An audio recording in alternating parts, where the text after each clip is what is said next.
Olá, pessoal. Vamos então analisar aqui um gráfico da curva de solubilidade que tem a relação do coeficiente com a temperatura. Então, aqui a gente está um exemplo, né, hipotético, do coeficiente de solubilidade em gramas de soluto por 100 gramas de água. Então, quando eu olho um gráfico assim, a primeira coisa que eu vou observar é onde está o que é o eixo X e o eixo Y.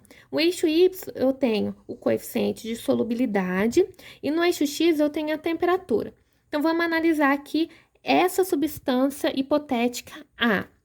Você nota que conforme eu vou aumentando a temperatura, o que a gente pode perceber nesse caso? Que a curva dessa substância, ela está crescente. Então, o que eu posso compreender e deduzir?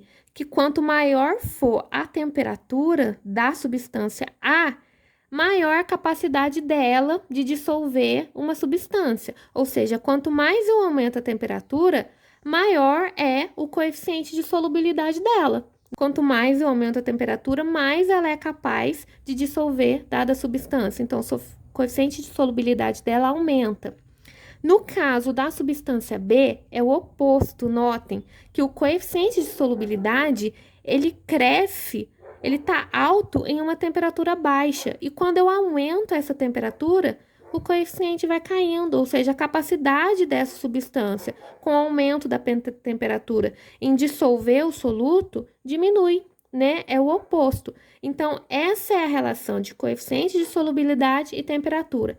Nesse caso, na substância A, o coeficiente de solubilidade dela, a capacidade de dissolver um soluto, aumenta conforme aumenta a temperatura. Na substância B, o contrário, o coeficiente de solubilidade, ou seja, a capacidade de dissolver dado soluto, diminui conforme eu aumento a temperatura.